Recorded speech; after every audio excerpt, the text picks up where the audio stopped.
অন্যান্য দেশের দিকে তাকাবেন, দেখবেন যে হঠাৎ কোনো একটা দুর্ঘটনা হইতেছে, হঠাৎ কোনো একটা অকারেন্স হইতেছে, ঠিক আছে, যে যে কোনো জিনিস হঠাৎ হইতেছে, দুই একটা হইতেছে। বাট একমাত্র আমাদের বাংলাদেশে দেখবেন যেটা অহরহ ঘটতেছে, ঠিক আছে, আম ব্যাপার হয়ে গেছে, কোনো সাধারণ ব্যাপার হয়ে গেছে, অ্যাক্সিডেন্ট, তারপরে লাইসেন্স দেওয়া, তারপরে গাড়ি চালানো, মানে এ টু জেড সেগুলি হয়ে গেছে আমাদের, মানে বাংলাদেশে নর্মাল ব্যাপার, কোনো ব্যাপারই না। এ হইতেছে, অহরহ ঘটতেছে, এটা কোনো ব্যাপার না, কোনো সমস্যাই নাই এটা, ঠিক আছে। আমাদের বাংলাদেশে, একমাত্র আমাদের বাংলাদেশে এতগুলি মানুষ, একটা বাস নদীতে পড়ে গেল, পদ্মাতে যে একটা বাস পড়লো, এতগুলি মানুষ আশেপাশের থেকে ভিডিও করছে। আচ্ছা, যারা ভিডিও করছে করছে, একটা মানুষও দেখলাম না যে জায়া কাউরে বাঁচাইছে, নিজে নদীতে ঝাঁপ দিছে যারা আশেপাশে ছিল। আচ্ছা, তারা কি সবাই একজনও সাঁতার জানে না? সবাই কি সাঁতার না জানা?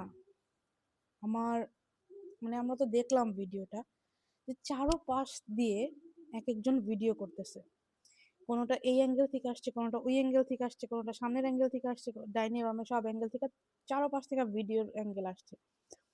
ফেরিতে যে এতগুলি মানুষ ছিল, তারা কি একজনও মানে সাঁতার জানে না? ফেরিওয়ালারা যারা ওইখানকার কর্মরত ছিল, যারা ফেরিতে কর্মরত ছিল, তারা কি একজনও সাঁতার জানে না? সবাই সাঁতার না জানা, কিন্তু দেখেন একটা মানুষও নামলো না একটা মানুষটা বাঁচাইতে, ঠিক আছে। অন্ততপক্ষে জানালা খুইলা হোক, ভাইঙা হোক, দরজা থিকা হোক, বা অনেকে বের হয়েছে উঠতে পারে নাই, অনেক ছোট ছোট বাচ্চা ছিল কোল থেকে, হয়তো বা তারা সাঁতার জানে না, অনেক মানুষ ছিল তারা সাঁতার জানে না, টাইনা উঠাইতে পারতো। বাট একটা মানুষ দেখেন, কেউ আগায়া যায় নাই, সবাই ভিডিওতে ব্যস্ত, সবাই ভিডিও করা নিয়ে ব্যস্ত, কে কোন দিক দিয়ে ভিডিও করবে, কে কোন দিক দিয়ে ছাড়বে, কার কত ভিউ আসবে, সবাই ভিউ সাথে ব্যস্ত, ঠিক আছে। একটা মানুষও দেখলাম না যে আগায়া গেল। এখন অনেকেই বলবেন এখানে এসে যে আপু আপনিও তো ভিডিও করতেছেন, ভাই আমরা তো এখানে উপস্থিত ছিলাম না, বাট আপনি ভিডিওটাতে দেখবেন রাইট অ্যাঙ্গেল থেকে আসছে, লেফট অ্যাঙ্গেল থেকে আসছে, সামনে থেকে আসছে, একটা মানুষ নামে নেই। ভাবা যায় একটা মানুষ নাইমা আগায়া যায় নাই যে একটা মানুষটা বাঁচাই? কিভাবে সম্ভব? আমরা বাঙালি জাতি, আমরা বাঙালি হিসেবে লজ্জিত, ধিক্কার জানাই ভাই, আমরা বাঙালি হিসেবে লজ্জিত। যেই সব মানুষ আশেপাশে ছিলেন তাদের উদ্দেশ্যে বলতেছি, ধিক্কার জানাই আপনাদের। আর এই ধিক্কার জানাই আমাদের বাঙালি জাতিকে, ঠিক আছে, যারা বিপদে একজন আরেকজনের পাশে দাঁড়ান, বিপদে একজন আরেকজনকে চিনে না, ঠিক আছে, যারা বিপদে পড়ে তারাই অবহেলিত। আজকে তো চোখের সামনে মারা গেল, কিছুদিন আগে ট্রেন অ্যাক্সিডেন্ট, এরপরে আজকে বাস অ্যাক্সিডেন্ট, এরপর তো অকারেন্স একটার পর একটা আসছেই, মানে এগুলি বলার মতো না, ঠিক আছে। আমরা বাঙালি হিসেবে লজ্জিত, পরিচয় দিতেও লজ্জা লাগে যে আমরা একজন বাঙালি, বাংলাদেশটা আমাদের দেশ, এটা বলতেও আমাদের লজ্জা লাগে। আজকে ওই জায়গায় তো আমরাও থাকতে পারতাম, পারতাম না?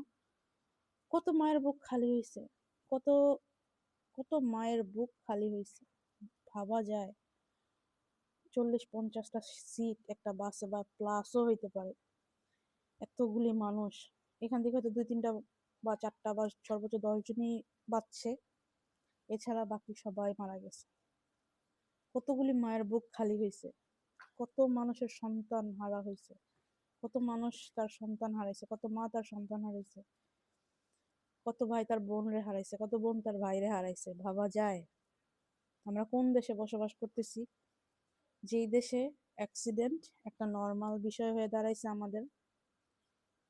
এই যে ড্রাইভার গুলির লাইসেন্স দিতেছে ঘুষ খায়া ভাই, 100%, একেবারে 100টার মধ্যে 90টা ঘুষ খাওয়া ড্রাইভার, ঘুষ খাওয়া লাইসেন্স নিছে, ঘুষ খাওয়া ড্রাইভার হয়েছে, ঠিক আছে। আর এদের মধ্যে তো আছেই ড্রাগস নেওয়া, তারা যে ড্রাগস নেয়, তারা যে নেশা করে, এটা তো বুঝেই যেতেছে লাইন কই আর সে কই।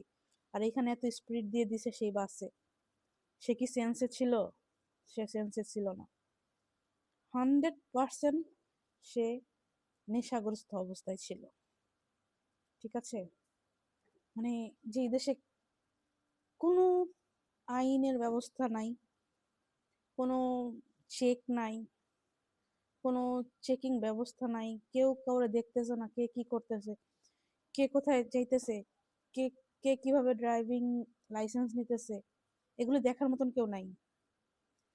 টাকা হইলে বাংলাদেশে সব পাওয়া যায়, এটাই আমাদের বাংলাদেশ। বুঝতে পারছেন? আমরা এমন একটা দেশে বসবাস করি, লজ্জা লাগে আমাদের। ঠিক আছে?